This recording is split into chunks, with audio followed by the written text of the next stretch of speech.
This is Going Green, the opportunities for Brand UK. The way I see this conversation, and I hope it will be a conversation, is this is sort of green Brexit meets the consumer. And I mean the consumer of those products. So what does that mean? Is that good?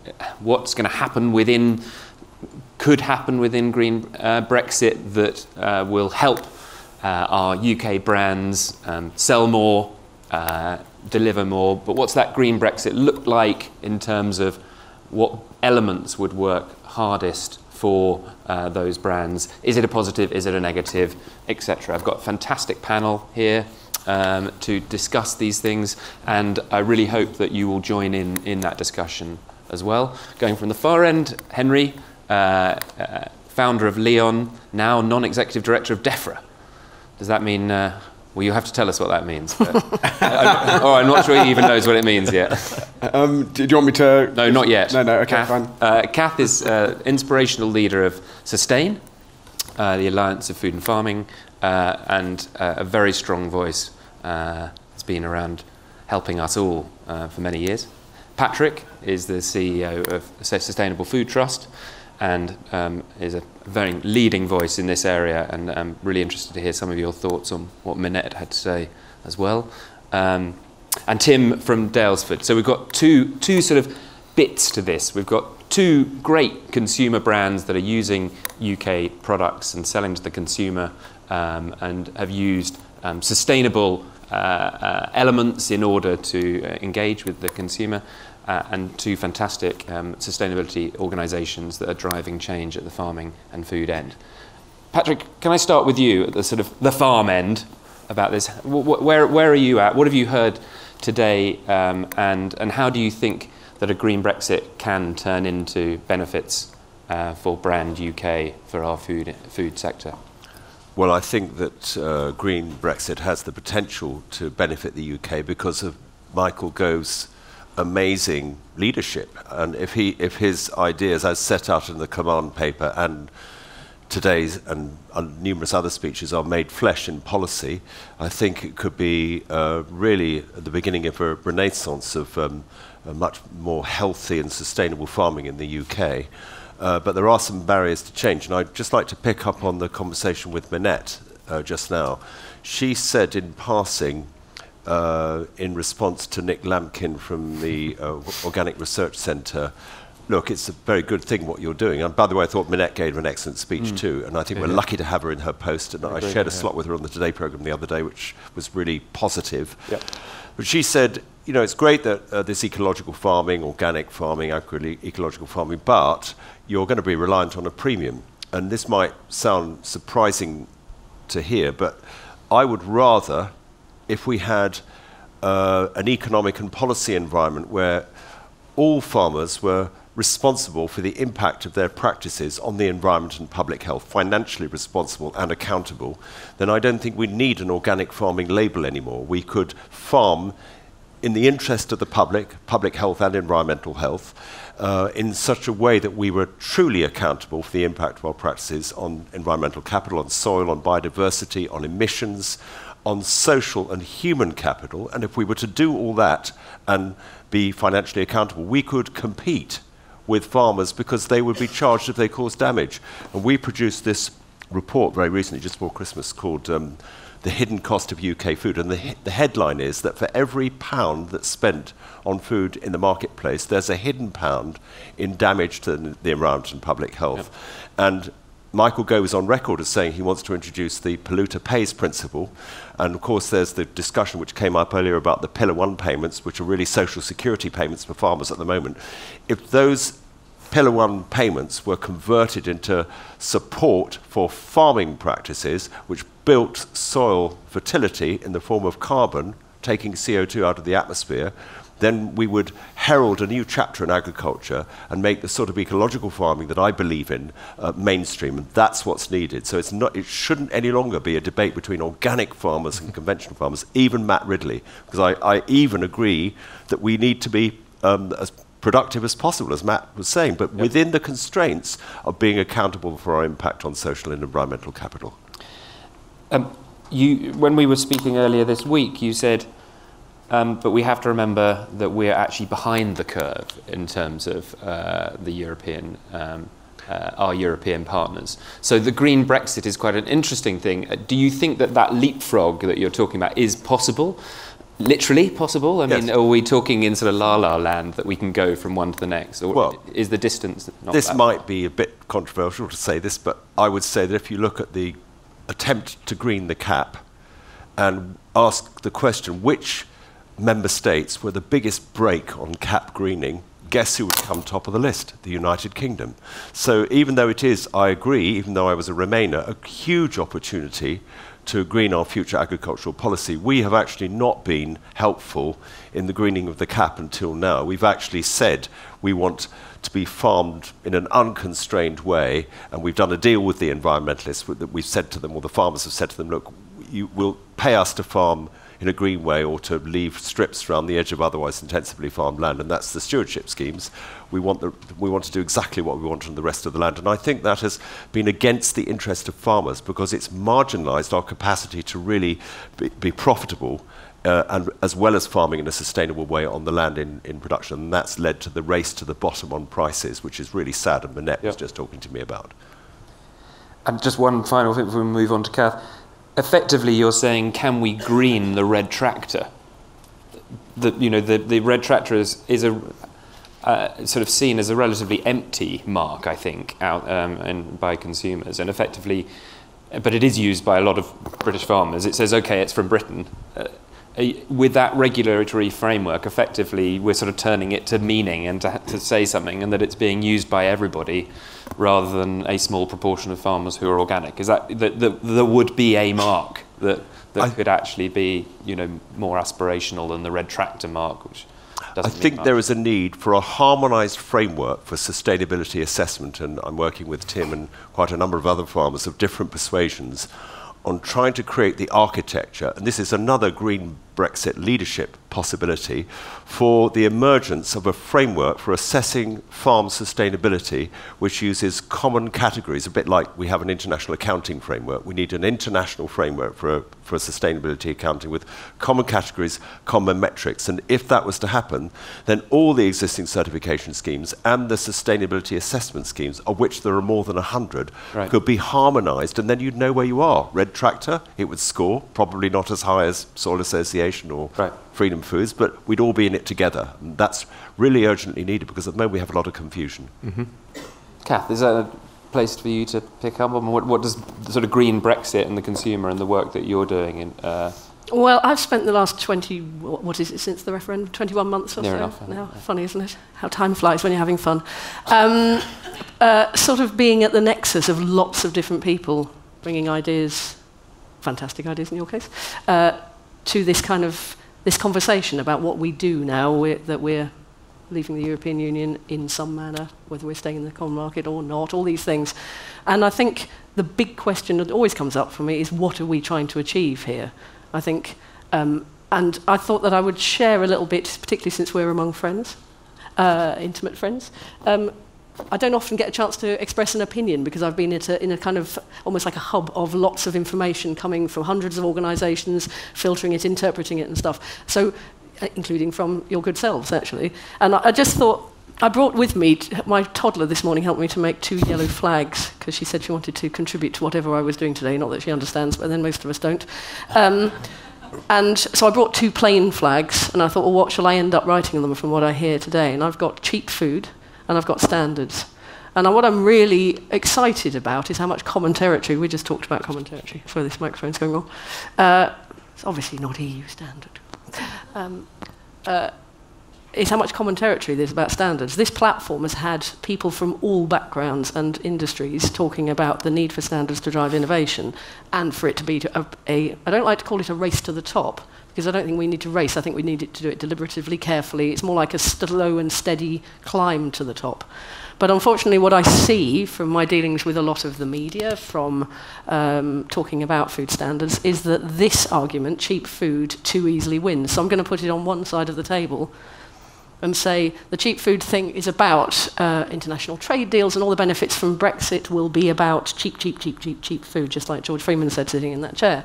And that is not the route we can do if we want to achieve all the things we've also been talking about on this stage, which are, well, I'm going to mention some of them. I've been listening. Antibiotic reduction, food safety, carbon management sensibly, animal welfare, soil, pollinators, food quality, fruit and veg, as Minette said, cleaner air, good farming livelihoods. As you can tell, I'm not in the technology revolution. Here we go. I'll get them tangled in my earrings. Oh, thank you. Oh, I could start singing. And I'm particularly concerned, and how to turn it on. It's on. It's on. Is it on? Yep. So I'm particularly concerned about how farmers make livelihoods out of any of this in a way that they'll be able to afford to do any of it. Because it takes a lot of investment to do low antibiotic farming. If you've been doing high antibiotic farming before, just to be crude, you've got to start doing good hygiene regimes. You've got to put in new kit. That's the kind of stuff that we could be helping in a public money for public goods. And it's also driven, the innovation is often driven by the standards. We've heard that from this stage by a lot of industry leaders, which I find very encouraging, because the cheap food agenda that is touted in the media, in the Sun, in the Daily Mail, that just basically says we're going to have ever cheaper beef, doesn't come along with the standards. And I don't want to be a harbinger of doom, but I've been looking at some of the statistics on things like food poisoning rates in other countries. I've been looking at the kind of environmental degradation rates, and it isn't a sort of little Englandism, because we have food safety problems here too. We've had Russell Hume over the last few weeks. We had Two Sisters before that. But the point is we have inspection regimes, we have standards, so we can hold people to account. And that's the bit where I want to put in a good championing of your measurements, you know, your ability to say what is good, for us not just to put a comfy-looking green tractor on things and say, that's okay, everybody go back to sleep. That isn't the point, is it? The point is to be driving our agenda. What is it that we want? We want there to be good soil. We want there to be pollinators now and in the future. We want there to be clean water. And that's going to take some serious action. One of the things I was really struck by, I've not heard him speak before, James Thornton from Client Earth, is quite how difficult that is. I think he was fantastic, but people were not all comfortable in the room hearing it, I would conjecture, in that the accountability part of it, the legal underpinning, has to come along with it. And from what I see from working on things like the EU withdrawal bill, I'll put my nerdy hat on at that point. I've been doing a lot of work on EU withdrawal bill and the possibilities of new Environmental Act type stuff for the foundations. We've got to trust this. If we're talking about consumer brands or speaking to new markets or in trade deals saying we have a green and beautiful land and that we want to sell the values of that out to a world who wants to receive it, it's got to be true. We've got to be able to trust it and hold that to account so that we're not disguising problems. So your two flags here, if sort of with the conversations that you have with DEFRA, you know, the cheap food strategy that has been in place for, you know, many decades in a sense.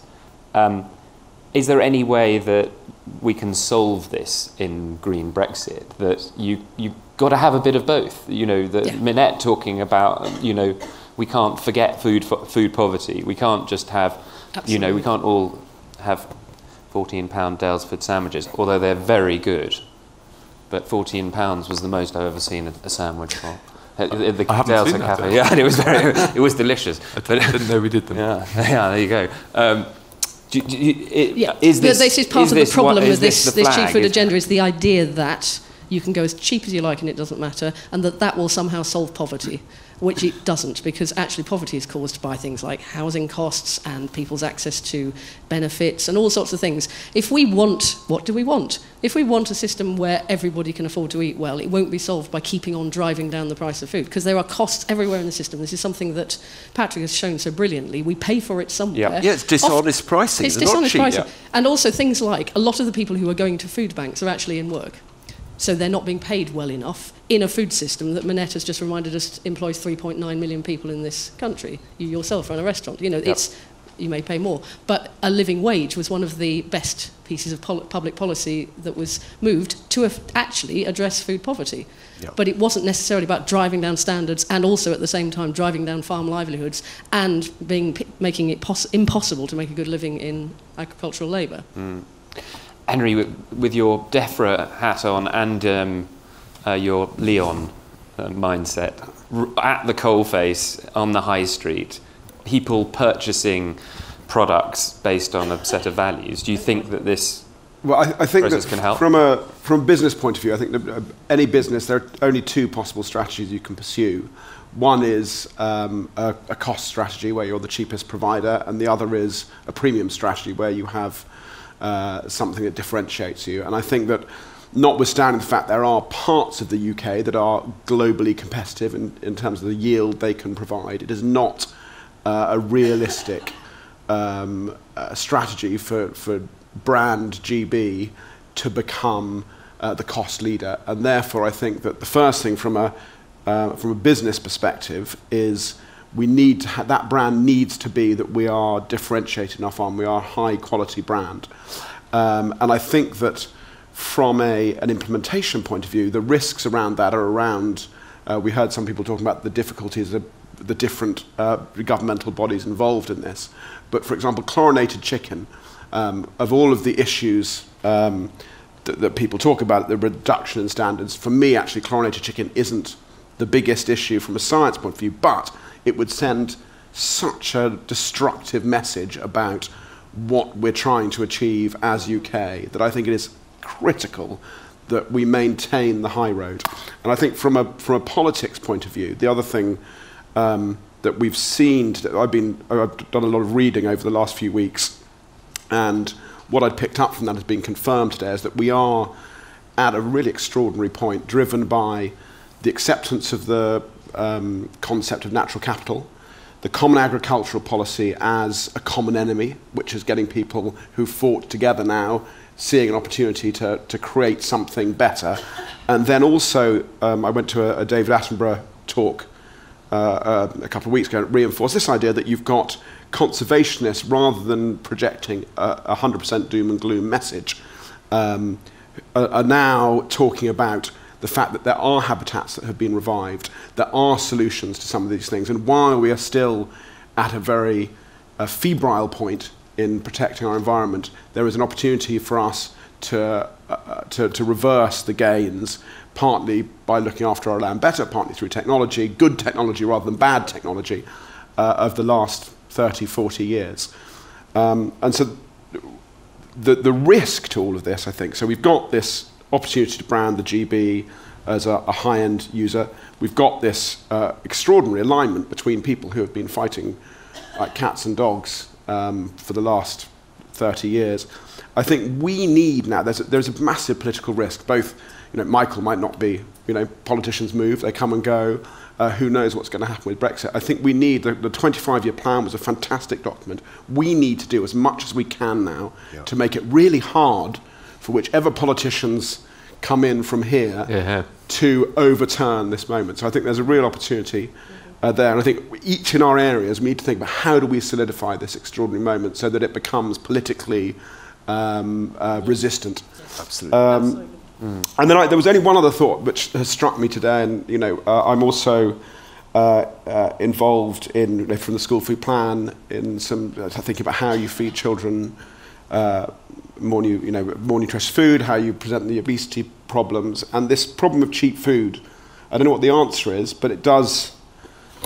It's slightly gnawing away at me. So Sharon Hodgson, for example, has just launched, the Labour MP has just launched a programme looking at food poverty. And it's if we take into account the natural capital approach and the high end, we're going to be adding quite a lot of price to our food. And yes, for most people, it will still be a much smaller percentage of their total household basket than it was even 15 years ago. But is there something that we need? Is it actually the solutions around housing and living wage, or is there something, if we're going to pursue this strategy for those that are in a food poverty situation, is there something specific we need to do with those people? And I suppose that brings up on what George was saying, these silos within government. That's so difficult to sort of get over. And so it's sort of capturing the moment, but it's also capturing a cross-departmental moment as well, so that this, I suppose, and I think Alex said this a couple of days ago, is this bit of green Brexit has captured both sides of the Remainers and the Leavers, and could it positively be the one that does sort of go between departments, and is that sort of positive process? Can I come back to you in 2 seconds? I'll give Tim his moment, and then I'd like to pick up on that. So Tim, from a Daylesford perspective, farmer and retailer, where do you come at this?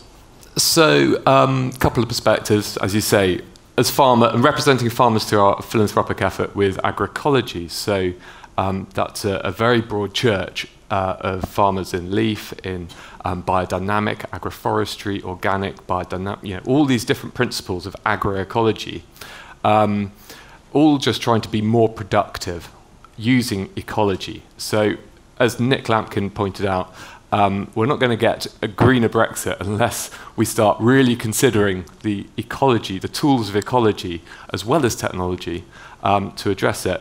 And that's the slightly frustrating thing, that there's no mention of actually how we deliver the tools and motivation and so on for farmers to become more ecological in their approach to farming. We talk about soil husbandry and soil health, but we keep on talking about purely robotics and precision farming. But actually, it's the microbes in the soil. It's the things that Craig Sams in the audience talks about with soil microbial communities, but also how do we train our farmers? We've got some amazing innovation, and agroecology profiles these best practice farmers who, that Tim May came up earlier, who's gone from monoculture cereals to reintegrating livestock to rebuild the soil fertility. We need to be profiling these farm businesses so that we can all learn. And it's very difficult to sell ecology. You can sell robotics, you can sell chemistry, but it's very difficult to sell the nitrogen in the atmosphere, the sunlight, and the microbes beneath your feet. So that's something that we need to address, and that's what agroecology does. We've got the 25 organisations on board. We have 100 different institutions contributing information to that, and it's farmer-to-farmer dialogue. So I digress slightly from the Daylesford brand there.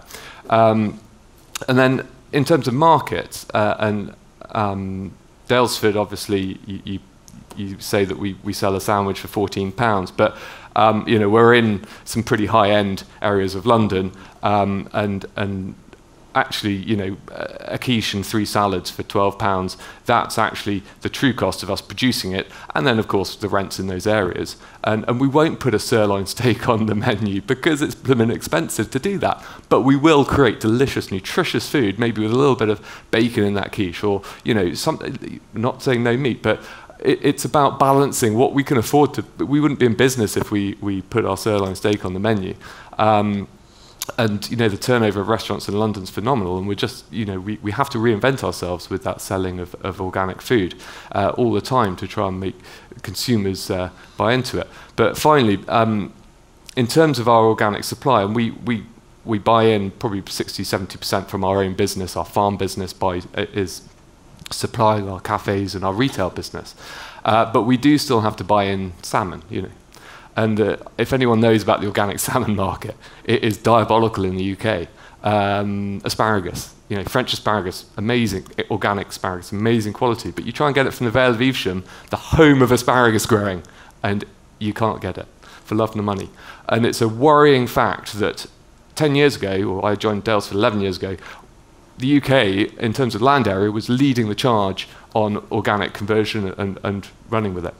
That's plateaued, and in fact it's gone downhill, whereas the rest of Europe has absolutely charged at the opportunity for the organic market, and now we're 6th, 7th, Craig, you might be able to correct me, or Patrick, in the terms of organic area in the UK, and we're a fraction of the market. Is that the point, which is, could we leapfrog that by going, we're not just going to focus on organic, but we're actually going to raise the standards on 100% of GB farming, and therefore how much easier would that be to sell as a concept to the rest of the world and to our consumers? Is that going to make your life easier? The rest of the world is like, well, we're all this. We don't just need organic. We're 100%. I think you need to have the very robust certification scheme in place, and I think that Leaf do an amazing job as well. For that sort of middle ground. But at the end of the day, organic has more robust science proving its carbon capture, its improvement to pollinators, its reduction in antibiotic usage, all these various public goods. And I think Patrick and I have been working on this metrics because we can't expect everyone to go organic overnight. But we shouldn't lose sight that there's a certification scheme in place that does the job. And in terms of Daylesford, and there's some other organic brands out there, there's a lot of people looking at organic in China, in the Middle East, across the world. But I don't really see us selling the red tractor side as well as successfully as we could the top end of standards and certification in terms of public goods. Giles, I think you're absolutely spot on in the notion of bringing up the floor and saying, there are some basic things, well, actually some quite ambitious things now that we need to be doing, particularly around carbon, pollinators, soil, water, the big stuff, the things that are in sustainable development goals for a reason, because they are about all of our futures. We've got to bring the floor up at the same time as driving the innovation that talks about premium. You know, that's what will bring the value into the system to enable a lot of it. But there are things that we can fix as well and have always been able to fix. So it will take quite, some fighting to get it. Things like more value returning down the supply chain to the farmer to be able to do these changes. And that is about rebalancing power. So we've started, actually, we've got a really innovative scheme in the UK, which is the Groceries Code Adjudicator, that protects direct suppliers to the big supermarkets who hold a lot of power from unfair trading practices. It's exemplary, it's world leading, but it doesn't protect farmers because they're not generally first level suppliers. So there's been a process recently to try and get farmers protected in order that they don't have unfair costs put on them when they're trying to do all this other stuff as well. Yeah. I mean, otherwise it is a deeply unfair system to try and enable farmers to do the thing that we would like them to do for us. So there are mechanisms, and there are mechanisms for dealing with the cheap food problem. We make it affordable food rather than cheap. We've bring got to up have the floor, these not bring up the sirloin floor, and that steaks. floor is Exactly. that floor has got to be about affordability as well. Yeah. But it's also got to be about making decent headway towards lowering antibiotic use in farms, to bringing in wildlife mechanisms so that the direction of travel is right, and then people are in a common territory, as you say, that we can really make some progress from. Yeah. I'm going to go to the floor in a sec, but I'm just going to... Patrick, you wanted to make a point on that the moment is now. Well, I wanted to make a point responding to Henry about the issue of how we can look after the people for whom affordability is a big issue. I think it is inevitable. Somebody said that, you said that the price of food is going to go up if we do all these things. Well, of course, it will go up for the food which is dishonestly priced, because it's causing damage to public health and destroying natural capital and polluting. But it will only go up because the present price is completely dishonest. It doesn't reflect the true cost of production.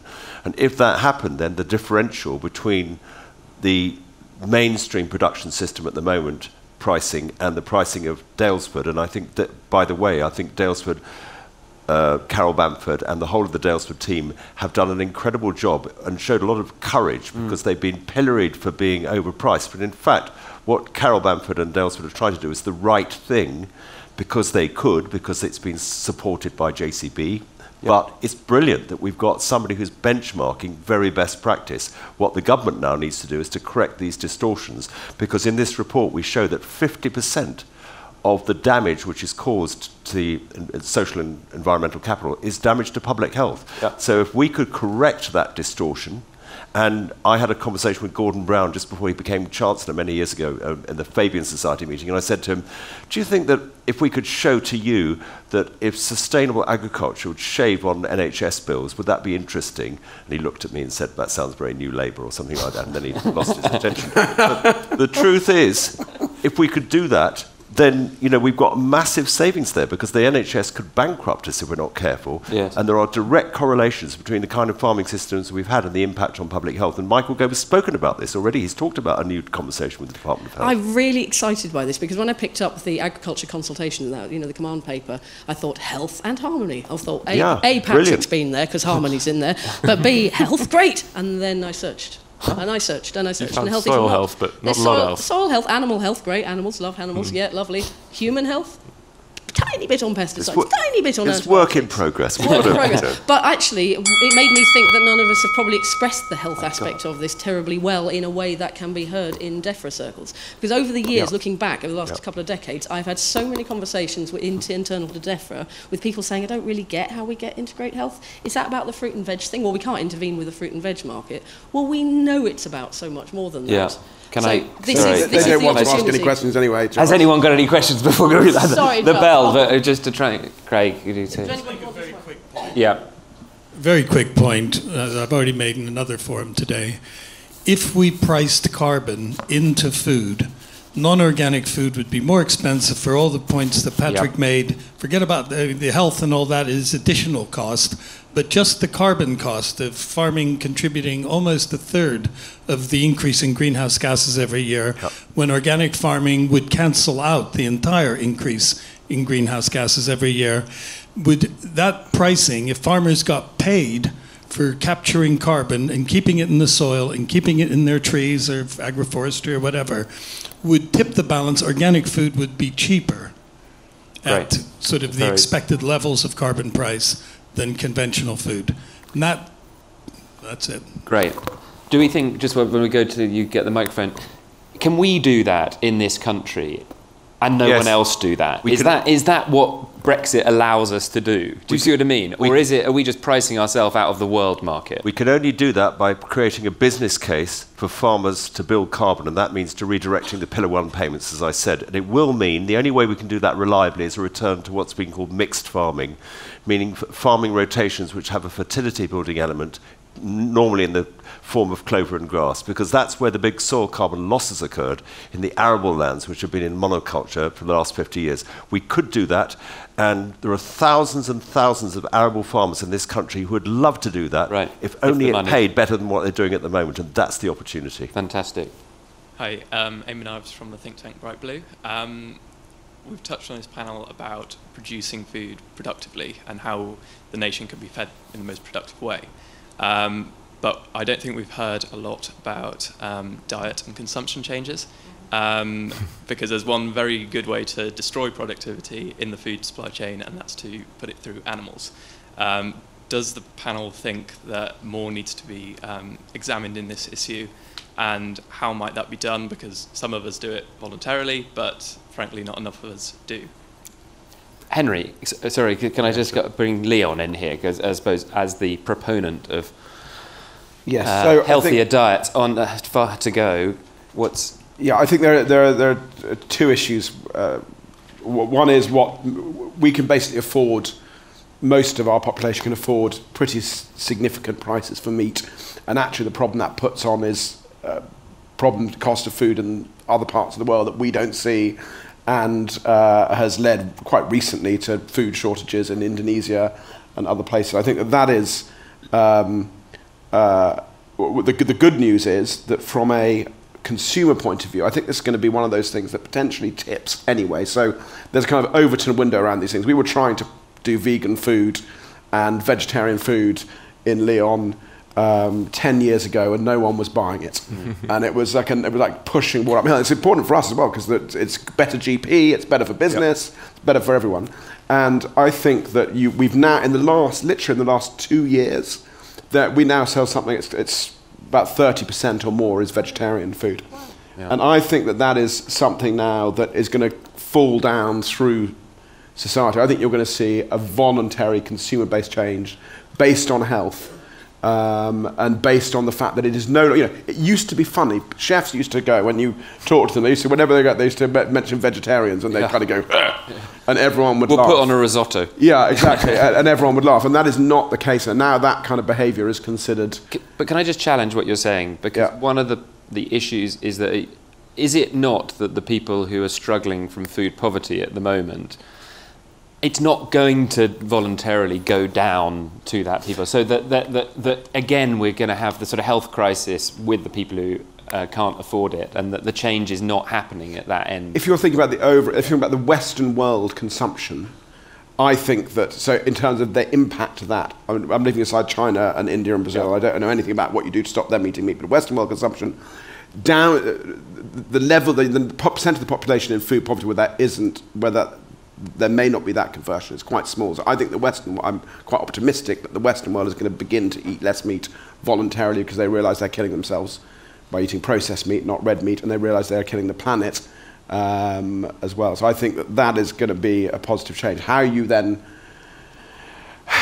maybe if you look at Brazil and China and India, does the fact that becomes Bollywood and Hollywood and they kind of make it more acceptable to eat more vegetables? I don't know what the trends are. Patrick might know better than me in those countries. But I think in the Western world, actually, we're seeing a rather surprising and welcome voluntary shift. I agree. Tim, you would... So my wife's a GP, and she's actually just trained herself as a nutritionist as well. So she did that because she was seeing time and time again, diet-related illness, but also mental well-being issues as well. And she thought, well, traditional, when I say traditional medicine based on drugs does not work for a lot of these common illnesses. And so she went and trained herself, and you see this entire wave of nutritionists now hitting social media, some of them better than others, but it has created this amazing demand for a vegetable-based diet. And going back to what Henry mentioned earlier in terms of public procurement, we do have some amazing opportunities to change, but we've got to engage with health. And it's so lacking in the command paper, and it's a very difficult silo to break down, even in our conversations with Mr. Gove. We did try, didn't we? Can I take the question at the back there? Yes. Hi, I'm Michael. I'm the CEO of Mutual. We're an agrotech company that helps cattle farmers reduce their carbon emissions. So I just wanted to follow up and comment on the carbon question. We actually started a project to create the world's first climate-friendly dairy products 2 weeks ago in the UK, with a view of having the products on the market probably summer if all goes well. So it's just to say that we are doing something in terms of reducing the carbon and helping the farmers reduce their carbon emissions from their cattle, from their cows. But now it's a matter of working with the retailers and working with the restaurants to figure out if the consumers want it. We've done some market research that claims that they do. 70% of the people in the UK understand climate change and are willing to pay up to 25% more. And we believe that climate-friendly products such as dairy or climate-friendly beef, which we're going to work on next year, are a next trend and a next big opportunity. Not just for consumers, but for retailers, but as well as for farmers. What's your view on that, Patrick? I think it's really important to get this right because we need to align what people eat in the future to be sustainable and healthy with what this country can actually produce under a sustainable farming regime, as it were. Because otherwise it's crazy. I mean, we could all want coconut oil or whatever it was, and it's not produced here. So I think we need to invest in public education and awareness about what that diet would look like. If Britain was farmed sustainably, what would we produce and in what proportions? Because you should remember that 71% of the farmed area of the United Kingdom is in grassland. And grassland is a brilliant carbon sink. And if the arable farms, which are currently in monoculture, introduce mixed farming, we could take up to 100 parts of CO2 out of the atmosphere, but we would need ruminants to do that. So people need to differentiate between the meat that they're eating, which is part of the problem, which is intensive chicken production should end altogether, intensive pork production should end altogether, and intensive dairy production, and the meat which is actually a byproduct of sustainable agriculture, which is grass-fed lamb, beef, dairy products, and pasture-managed poultry and pork. So this is a subtle, nuanced discussion. We need to invest in public awareness about it. Is that not just called organic? Well, I don't think it's good enough just to put one label on it, say it's organic, therefore it's better. I think the public need to become expert in these issues. We need to explain what the key features of sustainable food systems are and health-promoting food systems, and let them make their own decisions based on information, not just say it's a brand. Yeah, so although I'm an organic farmer, I want a more sophisticated understanding out there. And do you think that's possible? I mean, talk about sophistication. Are consumers sophisticated when they walk in the door? Do they care enough about the food they eat? Do they, now that you've on your, Just Eat app, you can, within 15 seconds, you can have bought your meal that's going to arrive in half an hour. I mean, it seems like the world is going in another direction. It's going like this, isn't it? You know. I want to put a plug in for the fact that lots of people do care about this stuff. I'm revealing yet more nerdyism is that I read a lot of corporate social responsibility reports from a lot of big companies. For example, Asda did a survey of their customers saying what did they expect to see on the shelves. One of the things that really struck me in it, and I'll be the first person today, I think, to mention fish on the stage, because fishing hasn't come into this at all, and I care about that passionately as well. Asda found that its customers all care that the fish is sustainable. Down to D's and E's. I don't like downs and ups. That's very patronising. But they expect the supermarket to sort it out for them. They don't expect there to be any red list fish on the shelf. They just think that Asda's a trustworthy sort of organisation that would have done that. Why would we have red list on the fish? Well, it'd be a shock to them to know that it probably is. And there's quite a lot of red list fish, endangered fish, to use normal language, available still in the UK. This is the kind of stuff about raising the floor, making what is acceptable in terms of our food system right for everybody, because then we can talk about wonderful premium products and making more money out of it and competing, race to the top stuff. Because I absolutely congratulate you. You give me hope that you're doing that. Isn't it wonderful that you are taking a challenge on and turning it into a business? Congratulations, I hope it goes well for you. But I don't want to rely on a premium to save the planet. Yeah. I want this also to be about, this is all of our futures and our ability to feed our children. I have a 3-year-old helping me make those flags. I want her future to be based on good soil, good pollinators, antibiotics still working by the time she wants to have a cesarean, as I did to have her. So, I'm deliberately emotional about it. This stuff really matters, and I don't want it just to rely on competing our way to the top. I want it also to be about standards. Great, and that's a very perfect inspirational and challenging end to our talk. Can I thank the panel with a round of applause, and thank you for your questions.